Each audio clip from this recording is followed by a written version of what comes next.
Hello, and welcome back to Mondo Musings. This is your presenter, Nicardo McLean. In part 1 of our 10 Olympic athletic stars who tried their hand or feet at other sports series, we featured British discus thrower and one-time NFL prospect Lawrence Okoye, Jamaican sprinter turned rugby sevens player Warren Weir, Jamaican sprint legend Usain Bolt, who briefly pursued his dream of being a football star, Canadian sprint relay dynamo and bobsleigh brakeman Glenroy Gilbert, and Nigerian long jump queen Chioma Ajunwa, who previously took flight with the West African nation Super Falcons football team. In this episode, we pick things up with Number 5, Willie Davenport. A gifted all-round athlete, Willie Davenport played college football before embarking on a phenomenal run of success in the 110-meter hurdles on the Olympic stage. It all began when he struck gold in the event at the 1968 Games in Mexico City. 4 years later in Munich, he just missed out on another Olympic medal, finishing a mere 200ths of a second behind his countryman Thomas Hill. In what was to prove his Olympic farewell, the one-time joint world record holder over the barriers battled his way back to the podium for bronze at Montreal 76. Having hung up his spikes in 1977 after competing at 4 Summer Olympics, he added Winter Olympian to his decorated CV by suiting up for the U.S. in the 4-man bobsled event in Lake Placid. His foursome's eventual 12th place finish paled into insignificance against the historical backdrop of him and sledmate Jeff Gadley becoming the first African Americans to rep the red, white, and blue on the Winter Olympic stage. Number 4, Lauren Williams.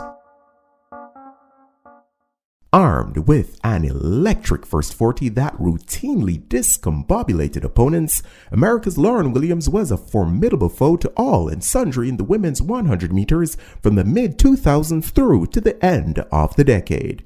During that span, the diminutive speedster, who wasn't even 21 at the time, claimed a coveted Olympic silver in 2004, to which she subsequently added the 2005 world title, as well as a few other treasured laurels.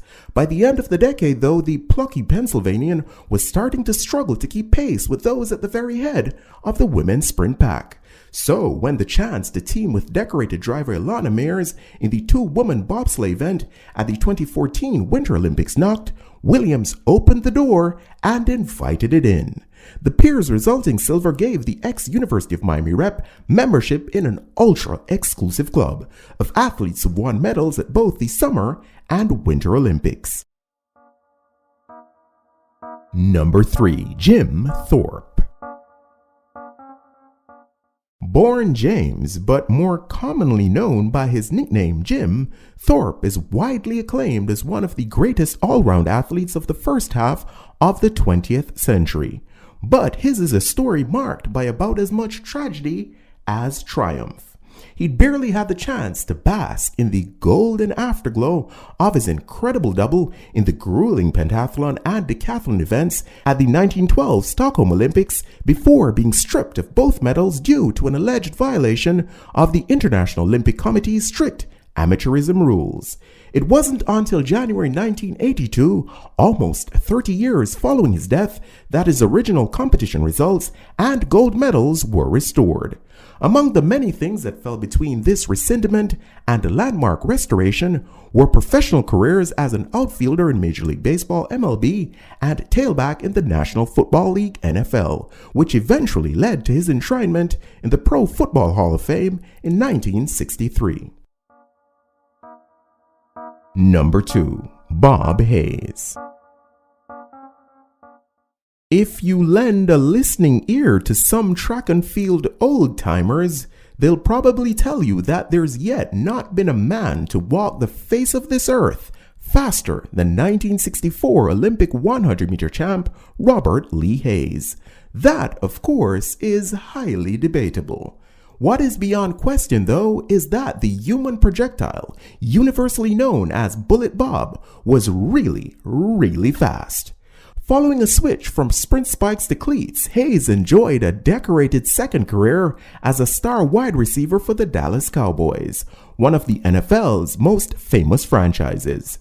A Super Bowl winner and two-time All-Pro with Dallas over 10 seasons, during which he racked up 2 1,000-yard campaigns and 5 double-digit touchdown ones, the Jacksonville native retired with an obscene average of 20 yards per catch. After a life spent redlining it in the fast lane, Bullet Bob passed away due to kidney failure at age 59 in 2002. He was posthumously inducted into the Pro Football Hall of Fame in 2008. And number 1, Babe Dedrickson Zaharias.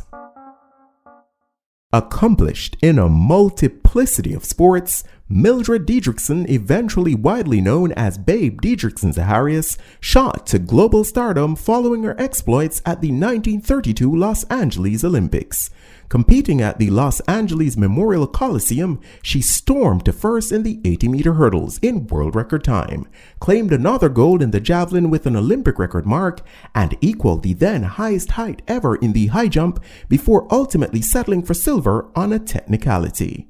She then took her boundary-breaking exploits to the golf course, where she racked up 41 tournament wins, including 10 majors on the Ladies Professional Golf Association LPGA Tour, while also becoming the first woman in history to tee off against the men in regular PGA Tour events. All this and more Zaharias did in just 45 remarkable years of life that drew to a close in September 1956.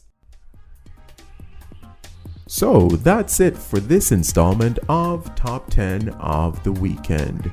Now you can keep the knowledge growing by dropping the names of other 2 sports stars in the comment section.